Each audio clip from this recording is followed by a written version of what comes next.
ओम श्री परमात्मने नमः। नारायणं नमस्कृत्य नरं चैव नरोत्तमं देवीं सरस्वतीं व्यासं ततो जयमुदीरयेत्। पहला, भक्त शिरोमणि शंकर जी। एक बार भगवान शंकर देवी पार्वती के साथ पृथ्वी पर विचर रहे थे। मार्ग में उजरे ग्रामों के 2 टीले दिखाई पड़े। शंकर जी ने नंदी से उतरकर दोनों को प्रणाम किया, क्योंकि भक्ति आपको अत्यंत प्यारी है। पार्वती जी ने पूछा, भगवान आपने किसको प्रणाम किया? यहाँ कोई देवता या मुनि दिखाई नहीं पड़ रहे हैं। तब शिव जी ने उत्तर दिया कि पहले टीले पर 10,000 वर्ष पूर्व एक प्रेमी भक्त निवास करते थे, और यह जो दूसरा टीला है इस पर 10,000 बाद एक भक्त निवास करेंगे। इसी से ये दोनों स्थान बदल दिए हैं। भक्तों का ऐसा प्रताप सुनकर पार्वती जी के हृदय में भक्तों के प्रति अधिक अनुराग बढ़ गया। उनका ऐसा गहरा रंग चढ़ा कि इसका वर्णन नहीं किया जा सकता है। दूसरा, देवर्षि नारद। देवर्षि नारद पहले उपबरहन नाम के गंधर्व थे। एक बार ब्रह्मा जी की सभा में सभी देवता और गंधर्व भगवान नाम का संकीर्तन करने के लिए आए। नारद जी भी अपनी स्त्रियों के साथ उस सभा में गए। भगवान के संकीर्तन में विनोद करते हुए देखकर ब्रह्मा जी ने इन्हें शूद्र होने का शाप दे दिया। उस शाप के प्रभाव से नारद जी का जन्म एक शूद्र कुल में हुआ। जन्म लेने के बाद ही इनके पिता की मृत्यु हो गई। इनकी माता दासी का कार्य करके इनका भरण पोषण करने लगी। एक दिन इनके गांव में कुछ महात्मा आए और चातुर्मास बिताने के लिए वहीं ठहर गए। नारद जी बचपन से ही अत्यंत सुशील थे। वे खेल कूद छोड़कर उन साधुओं के पास ही बैठे रहते थे और उनकी छोटी से छोटी सेवा भी बड़े मन से करते थे। संत सभा में जब भगवत कथा होती थी तो ये तन्मय होकर सुना करते थे। संत लोग इन्हें अपना शीत प्रसाद खाने के लिए देते थे। उसके प्रभाव से नारद जी का हृदय पवित्र हो गया और इनके समस्त पाप धुल गए। जाते समय महात्माओं ने प्रसन्न होकर इन्हें भगवान नाम का जप एवं भगवान के स्वरूप के ध्यान का उपदेश दिया। एक दिन सांप के काटने से इनकी माता जी भी इस संसार से चल बसी। माता के वियोग को भी भगवान का परम अनुग्रह मानकर ये अनाथों के नाथ दीनानाथ का भजन करने के लिए चल पड़े। एक दिन जब नारद जी पीपल वृक्ष के नीचे बैठकर भगवान के स्वरूप का ध्यान कर रहे थे, अचानक इनके हृदय में भगवान प्रकट हो गए और थोड़ी देर तक अपने दिव्य स्वरूप की झलक दिखाकर अंतर्धान हो गए। भगवान का दोबारा दर्शन करने के लिए नारद जी के मन में परम व्याकुलता पैदा हो गई। वे बार बार अपने मन को समेटकर भगवान के ध्यान का प्रयास करने लगे, किंतु सफल नहीं हुए। उसी समय आकाशवाणी हुई, हे दासी पुत्र, अब इस जन्म में फिर तुम्हें मेरा दर्शन नहीं होगा। अगले जन्म में तुम मेरे पार्षद रूप में मुझे पुनः प्राप्त करोगे। समय आने पर नारद जी का पांच भौतिक शरीर छूट गया और कल्प के अंत में ये ब्रह्मा जी के मानस पुत्र के रूप में अवतीर्ण हुए। देवर्षि नारद भगवान के भक्तों में सर्वश्रेष्ठ हैं। ये भगवान की भक्ति और महात्म के विस्तार के लिए अपनी वीणा की मधुर तान पर भगवत गुणों का गान करते हुए निरंतर विचरण किया करते हैं। दूसरा, श्री सनकादि जी। श्री सनकादि ब्रह्मा जी के मानस पुत्र हैं। अनेक कल्पों की आयु बीत जाने पर भी ये अवस्था में 5 वर्ष के बालक के समान ही रहते हैं। ये सदैव श्री हरि का गुण गान करते हुए लोगों का कल्याण करने की इच्छा से अपात गति से सर्वत्र विचरण करते रहते हैं। दूसरा,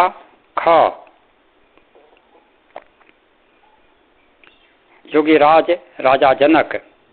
विदेहराज भक्त श्री जनक जी की उत्पत्ति ऋषियों द्वारा महाराज निमि के शरीर मंथन से हुई है। माता से उत्पन्न न होने के कारण इनका नाम विदेह पड़ा और मंथन से पैदा होने के कारण ये मैथिल पुकारे जाने लगे। इसलिए इस वंश में आगे होने वाले राजा भी मैथिल और जनक कहलाए। भुवन वंदा भगवती सीता के पिता महाराज शीर्ध्वज को भी जनक नाम से पुकारने का यही कारण है। उनकी पुत्री सीता का विवाह श्री रामचंद्र जी के साथ हुआ। श्री जनक जी मात्र ब्रह्म ज्ञानी ही नहीं परम भागवत हैं। उनका मन श्री राम सीता के चरण कमलों का सदैव भ्रमर बना रहा है।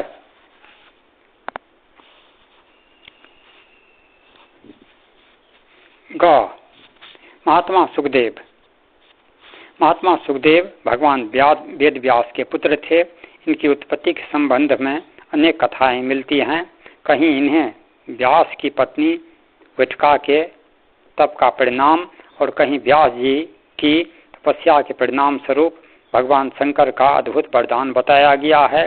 एक कथा ऐसी भी है कि जब इस धराधाम पर भगवान श्री कृष्ण और श्री राधिका जी का अवतरण हुआ तब श्री राधिका जी का क्रीड़ा शुक्र भी इस धराधाम पर आया। उसी समय भगवान शिव पार्वती जी को अमर कथा सुना रहे थे। पार्वती जी की कथा सुनते सुनते निद्रा के वशीभूत हो गई और उनकी जगह पर शुक ने हुंकारी भरना प्रारंभ कर दिया। जब भगवान शिव को यह बात ज्ञात हुई तब उन्होंने शुक को मारने के लिए उसका पीछा किया। शुक भागकर व्यास जी के आश्रम में आया और सूक्ष्म रूप बनाकर उनकी पत्नी के मुख में प्रविष्ट हो गया। भगवान शंकर वापस लौट गए। यही शुक व्यास जी के अयोनिज पुत्र के रूप में प्रकट हुए। गर्भ में ही इन्हें वेद उपनिषद दर्शन और पुराण आदि का सम्यक ज्ञान हो गया था, ऐसा कहा जाता है। ये 12 वर्ष तक गर्भ के बाहर ही नहीं निकले। जब भगवान श्री कृष्ण ने स्वयं आकर इन्हें आश्वासन दिया कि बाहर निकलने पर तुम्हारे ऊपर माया का प्रभाव नहीं पड़ेगा, तभी ये गर्भ से बाहर निकले। जन्मते ही श्री कृष्ण और अपने माता पिता को प्रणाम करके इन्होंने तपस्या के लिए जंगल की राह ली। व्यास जी इनके पीछे पीछे हा पुत्र पुकारते रहे, किंतु इन्होंने उस पर कोई ध्यान न दिया। श्री सुखदेव जी का जीवन भगवान श्री कृष्ण की भक्ति और वैराग्य का अनुपम उदाहरण है। व्यास जी की हार्दिक इच्छा थी कि सुखदेव जी श्रीमद् भागवत जैसी परमहंस संहिता का अध्ययन करें, किंतु ये मिलते ही नहीं थे। श्री व्यास जी ने श्रीमद् भागवत की श्री कृष्ण लीला का एक श्लोक बनाकर अपने शिष्यों को रटा दिया। वे उसे गाते हुए जंगल में सिमधा लाने के लिए जाया करते थे। एक दिन सुखदेव जी ने भी उस श्लोक को सुन लिया। श्री कृष्ण लीला के अद्भुत आकर्षण से बंधकर सुखदेव जी अपने पिता श्री व्यास जी के पास लौट आए। फिर उन्होंने श्रीमद् भागवत महापुराण के 18,000 श्लोकों का विधिवत अध्ययन किया। इन्होंने इस परम हंस संहिता का सप्ताह पाठ महाराज परीक्षित को सुनाया, जिसके दिव्य प्रभाव से परीक्षित जी भगवान के मंगल में धाम के सच्चे अधिकारी बने।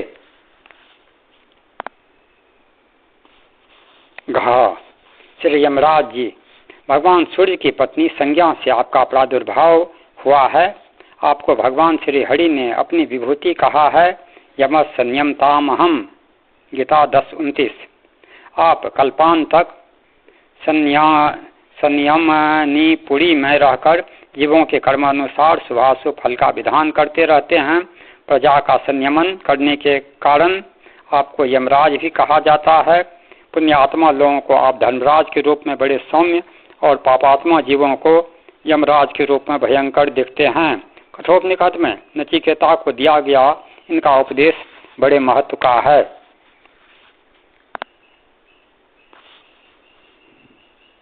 क्रमांक 3, अजामिल की कथा।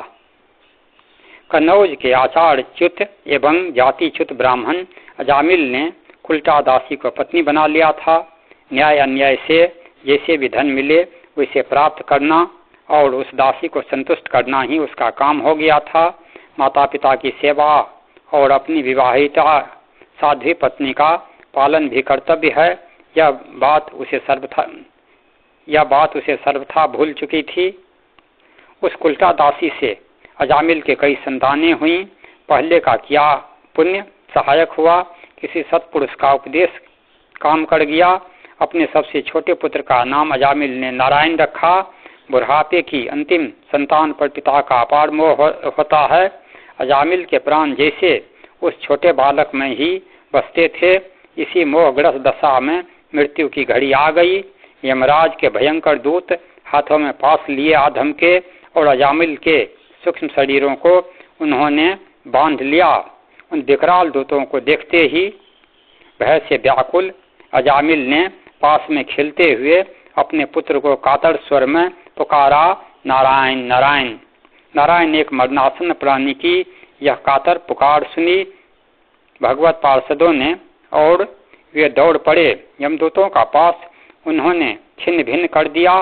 बेचारे यमदूत हक्के बके देखते रह गए। उनका ऐसा अपमान कहीं नहीं हुआ था। साहस करके वे भगवत पार्षदों से बोले, आप लोग कौन हैं? हम तो धर्मराज के सेवक हैं। उनकी आज्ञा से पापी को उनके समक्ष ले जाते हैं। आप हमें अपने कर्तव्य पालन से क्यों रोकते हैं?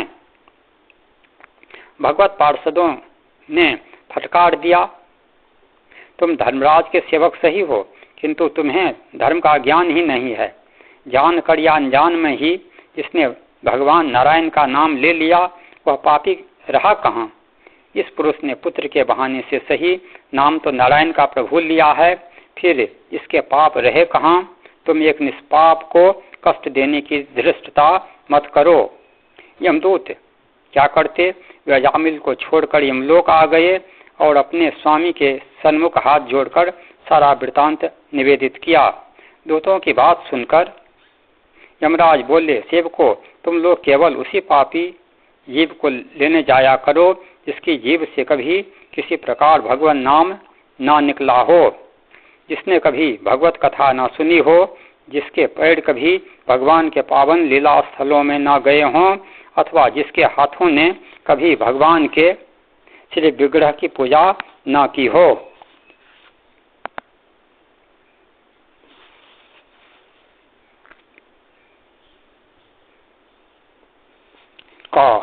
श्री जामवन जी, वृक्षराज जामवन ब्रह्मा के अंशावतार हैं। एक रूप से सृष्टि करते करते ही दूसरे रूप से भगवान की आराधना, सेवा एवं सहायता की जा सके, इसी भाव से वे जामवन के रूप में अवतीर्ण हुए थे। ये भगवान के प्रधानमंत्री ही थे। सीता के अन्वेषण में ये हनुमान जी के साथ थे और जब समुद्र पार जाने की किसी को हिम्मत ना पड़ी तब इन्होंने हनुमान जी को उनकी शक्ति का स्मरण कराया।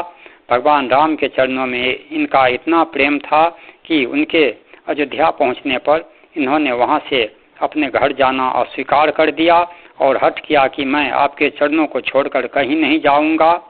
जब तक भगवान राम ने द्वापर में आकर दर्शन देने की प्रतिज्ञा नहीं की तब तक ये अपने हठ पर अड़े ही रहे। अंततः उनकी आज्ञा मानकर अपने घर आए और नित्य भगवान की प्रतीक्षा में उन्हीं का चिंतन स्मरण करते हुए अपना जीवन व्यतीत करने लगे। लंबी प्रतीक्षा के बाद द्वापर युग के अंत में यदुवंश में भगवान श्री कृष्ण का अवतार हुआ। जामवन को दर्शन देने भगवान श्री कृष्ण जामवन के घर पहुंच गए। जामवंत ने अपने इष्ट देव को पहचान कर साष्टांग नमस्कार करके स्तुति की, 150 पूजा की और उपहार स्वरूप सेमंतिक मणि के साथ अपनी कन्या जामवंती उन्हें समर्पित की। इस प्रकार अपने जीवन को भगवान के चरणों में चढ़ाकर जीवन का सच्चा लाभ लिया। सुग्रीव भगवान के सखा भक्त थे।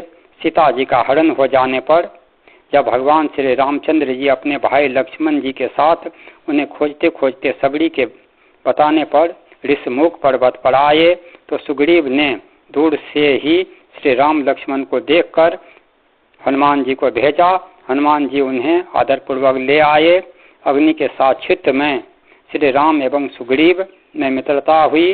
मर्यादा पुरुषोत्तम भगवान श्री राम ने सुग्रीव के बड़े भाई बाली का उसके अमर्यादित आचरण के लिए वध कर दिया और सुग्रीव को किष्किंधा का राजा और बाली पुत्र अंगद को युवराज बना दिया। तदनंतर सुग्रीव ने बानरों को इधर उधर श्री सीता जी की खोज के लिए भेजा और हनुमान जी द्वारा सीता जी का समाचार पाकर अपनी असंख्य बानरी सेना लेकर लंका पर चढ़ गए। लंका विजय करके ये भी श्री राम जी के साथ श्री अवधपुर आए। श्री राम जी ने थोड़े दिन इन्हें अवधपुर में रखकर विदा कर दिया और ये भगवान की लीलाओं का स्मरण कीर्तन करते हुए अपनी पुरी में रहने लगे।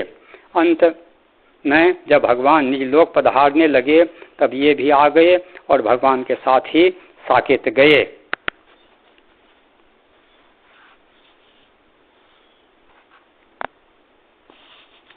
क्रमांक 4 श्री विवेकानंद जी। श्री विवेकानंद जी शरणागति भक्त के आदर्श हैं। राक्षस वंश में उत्पन्न होते हुए भी वे वैष्णवों में अग्रगण्य थे। ये मनुष्य मात्र में अपने आराध्य प्रभु श्री राम का दर्शन करते थे। कविताओं में बताया गया है कि एक बार की बात है, समुद्र में एक जहाज जा रहा था। वह किसी कारण से अटक गया। अनेक उपाय करने पर भी जब जहाज न चला तब समुद्र ने रोका है और भेंट चाहता है। ऐसा मानकर नाविकों ने एक दुर्बल पंगु मनुष्य को बलिदान की तरह समुद्र में बहा दिया। वह मरा नहीं, तरंगों में बहते बहते लंका टापू में जा लगा। राक्षस उसे लेकर विभीषण जी के पास आए। उसे देखते ही विभीषण जी सिंहासन से कूद पड़े। उनके नेत्रों से आंसू बहने लगे। उन्होंने कहा, श्री रामचंद्र जी भी इसी आकार के थे।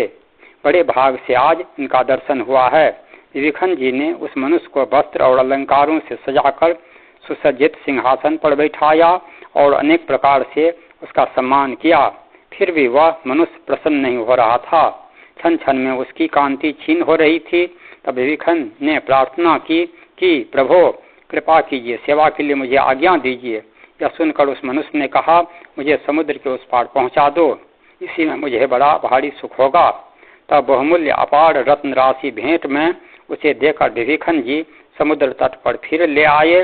विभीषण जी ने उस मनुष्य के सिर पर श्री राम नाम लिख कर रख दिया और कहा कि यही राम नाम तुम्हें समुद्र से पार कर देगा।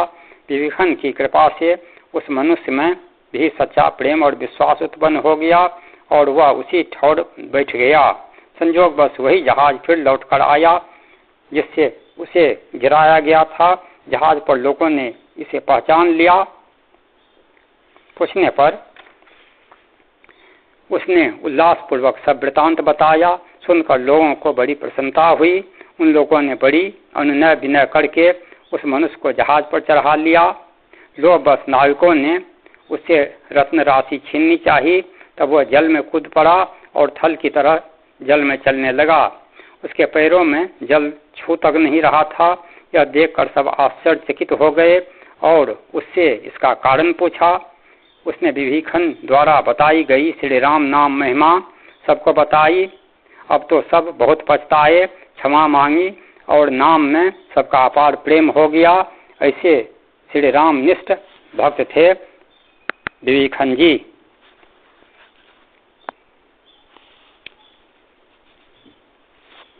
क्रमांक 5 भक्तिमती सबड़ी।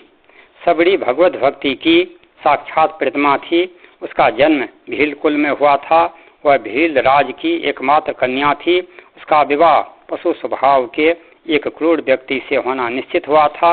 अपने विवाह के अवसर पर बलि हेतु लाए गए पशु समुदाय को देखकर उसका हृदय करुणा प्लावित हो उठा।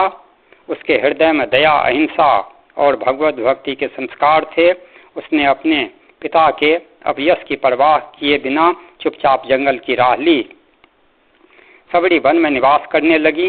इनके मन में साधु संतों की टहल करने की बड़ी इच्छा थी, पर शरीर नीच जाति का है। साधु संत सेवा स्वीकार नहीं करेंगे, इसलिए थोड़ी रात रहने पर ही वे ऋषियों के आश्रम में छिप कर जाती और लकड़ियों के बोझ रख आती। प्रातःकाल शीघ्र ही उठकर सरोवर पर आने जाने के मार्ग को झाड़ बुहार कर उसकी कंकड़ियों को बीन कर अलग डाल देती थी। यह सेवा करते हुए इनको कोई भी नहीं देख पाता था। सवेरे उठकर ऋषि लोग आपस में कहते कि मार्ग को नित्य कौन झाड़ जाता है और लकड़ियों के बोझ कौन रख जाता है। वनवासी ऋषियों में एक मतंग नामक ऋषि थे। वे परम विरक्त और भक्ति रस के आनंद से परिपूर्ण थे। लकड़ियों के बोझ रखे देखकर वे अपने शिष्यों से कहने लगे कि इस तपोवन में ऐसा कौन आ गया जो नित्य चोरी से सेवा करता है, उसे एक दिन पकड़ो। उस संत सेवा प्रेमी भक्त के प्रत्यक्ष दर्शन करना चाहिए। आज्ञा पाकर मतंग के शिष्य सावधानी से पहरा देने लगे। जैसे ही सबड़ी जी ने लकड़ियों का बोझ रखा, वैसे ही शिष्यों ने उसे पकड़ लिया। वह बेचारी भय और संकोच बस कांपने लगी और उनके पैरों पर गिर पड़ गई। उस भक्तिमयी भीलनी को देखते ही मतंग जी के आंखों से आंसुओं की धारा बहने लगी। मतंग जी भगवत भक्ति के प्रभाव को बहुत अच्छी तरह जानते थे। वे सोच विचार कर शिष्यों से बोले कि भक्ति के प्रताप से यह इतनी पवित्र है कि इसके ऊपर कई कोटि ब्राह्मणता न्योछावर कर देनी चाहिए। मतंग जी ने सबड़ी को आश्रम की एक पर्णकुटी में रहने का स्थान दिया और उनके कान में श्री सीताराम मंत्र दिया और कहा, मैं प्रभु की आज्ञा से उनके धाम जा रहा हूँ, तुम इसी आश्रम में रहकर भजन करो, यही श्री राम जी का दर्शन प्राप्त करोगी। गुरुदेव मतंग जी के वियोग ने सबड़ी के हृदय को बड़ा कठोर कष्ट दिया। उनसे जीवित नहीं रहा जाता था, पर श्री राम जी के दर्शनों की आशा लगी थी, इसलिए जीवित रहीं। मुनियों ने के स्नान मार्ग को थोड़ी रात रहे झाड़ बुहार आती थी। एक दिन विलंब हो गया। स्नान के लिए ऋषि आने जाने लगे। मार्ग संकरा था। कोई ऋषि सबड़ी जी से किंचित छू गए, तब वे अनेक प्रकार से सबड़ी जी को डांटने फटकारने लगे। सबड़ी जी भागकर अपनी कुटी में चली आईं। वे ऋषि सोच विचार कर पुनः स्नान करने के लिए गए। सरोवर में प्रवेश करते ही उसका जल अनेक कीड़ों से भरे हुए रुधिर के समान हो गया। इससे ऋषि को एक नया दुख उत्पन्न हुआ। भक्त स्पर्श से अपने को अपवित्र समझने वाले मुनि के अपराध से ही सरोवर का जल अपवित्र हुआ था, पर उस अभागे ने यह रहस्य नहीं जाना। उल्टे ऐसा समझा कि सबड़ी के स्पर्श जन दोष से ही जल दूषित हो गया है। सबड़ी जी को श्री राम जी की बड़ी भारी चिंता रहती। वे आगमन की प्रतीक्षा में अति व्याकुल रहती। वन से बेर बीन बीन कर लाती, चक्कर देखती। जो फल मीठे होते उन्हें श्री राम के योग समझकर उनके लिए रखती थीं। उत्कंठा बस अपने प्रभु के आगमन के मार्ग में जाकर उसे स्वच्छ एवं कोमल बनाती एवं सोच करती कि राघवेंद्र सरकार कब आएंगे, कब मेरे नेत्र उसके दर्शन रूपी अमृत का आस्वादन करेंगे। इस प्रकार प्रभु के आगमन की बाट देखते देखते जब बहुत दिन बीत गए, तब एक दिन अचानक ही श्री राम जी आ गए। उनके सभी शोक मिट गए, परंतु उसे अपने शरीर के नीच कुल में उत्पन्न होने की बात याद आ गई। इसलिए वह संकोच बस भागकर कहीं छिप गई। भगवान श्री राम वनवासी लोगों से और ऋषियों से पूछते पूछते वहां आए जहां सबड़ी जी का स्थान था। वहां सबड़ी को ना देखकर भगवान कहने लगे कि भागशालिनी हरिभक्ता कहाँ है, मेरे नेत्र उसके दर्शन रूपी सुधा के प्यासे हैं। स्वयं सरकार मेरे आश्रम में पधारे। यह जानकर सबड़ी जी भी आश्रम की ओर दौड़ी। दूर जहाँ से प्रभु को देखा, वहीं से सप्रेम साष्टांग दंडवत प्रणाम किया। सबड़ी के नेत्र प्रफुल्लित हो गए। भगवान ने समीप जाकर शीघ्रता से ललकार कर उसे उठा लिया। कोमल कड़कमल के स्पर्श से तन मन की सब व्यथा दूर हो गई। नेत्रों से आनंद के आंसुओं की झड़ी लग गई। भगवान श्री राम परम सुखी होकर आसन पर विराजे। सबड़ी जी ने अर्धपाद पूर्वक देर आदि फल अर्पण किए। श्री राम जी ने उन्हें प्रेम से खाकर उनके अद्भुत सुंदर स्वाद की बार बार प्रशंसा की। उधर सभी ऋषि आश्रम में बैठकर सोच विचार कर रहे थे कि सरोवर का जल बिगड़ गया है, उसे शुद्ध करने के लिए यज्ञ याग, सर्वतीर्थ, जल निक्षेप आदि सब उपाय हमने कर लिए, पर वह शुद्ध नहीं हुआ। अब बताओ वह कैसे सुधरे। सबों ने परस्पर विचार कर निश्चय किया कि वन के मार्ग से श्री रघुनाथ जी आ रहे हैं, यह सुना है। जब वे आए तब हम लोग उनसे कहें कि आप इसका भेद बताइए। इतने में ही उन ऋषियों ने सुना कि श्री राम जी तो सबरी के आश्रम में आकर विराजे हैं। तब सबका ब्राह्मणत्व का अहंकार दूर हो गया और वे कहने लगे कि चलो वहीं चलकर उनके चरणों में प्रणाम करें। वे ऋषिगण सबरी के आश्रम में आकर बोले, प्रभु श्री राम, आप सरोवर के जल को शुद्ध करने का उपाय बताइए। भगवान ने उत्तर दिया कि सबरी के चरणों का स्पर्श करो, उसके बाद सरोवर के जल से इसके चरण स्पर्श कराओ, जल तुरंत पवित्र हो जाएगा। भगवान की आज्ञा से ऋषियों ने ऐसा ही किया। सरोवर का जल अति निर्मल हो गया। भक्ति की ऐसी महिमा देखकर ऋषियों के हृदय प्रेम भाव से द्रवित हो गए। महर्षि मतंग की वाणी आज सत्य हो गई थी। भगवान ने उसे नवधा भक्ति का उपदेश दिया। सबरी ने सीता के खोज के लिए प्रभु को सुग्रीव से मित्रता करने की सलाह दी और स्वयं को योगाग्नि में भस्म कर सदा के लिए श्री राम के पाद पद्मों में लीन हो गई।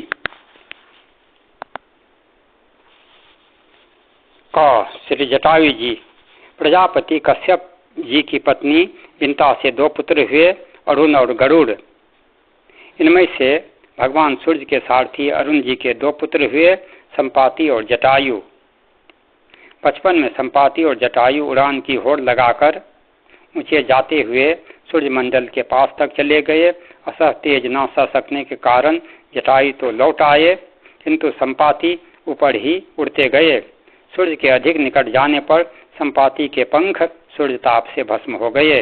वे समुद्र के पास पृथ्वी पर गिर पड़े। जटायु लौटकर पंचवटी में आकर रहने लगे। महाराज दशरथ से आखेट के समय इनका परिचय हो गया और महाराज ने इन्हें अपना मित्र बना लिया। वनवास के समय जब श्री राम जी पंचवटी पहुँचे तब जटायु से उनका परिचय हुआ। मर्यादा पुरुषोत्तम अपने पिता के सखा गिरिधराज का पिता के समान ही सम्मान करते थे।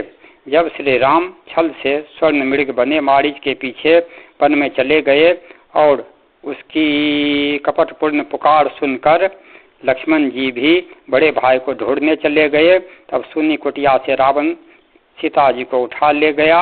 बलपूर्वक रथ में बैठाकर वह उन्हें ले चला। विदेह राज दुहिता का करुणा क्रंदन सुनकर जटायु क्रोध में भर गए। वे ललकारते धिकारते रावण पर टूट पड़े। रावण से उनका भयंकर संग्राम हुआ।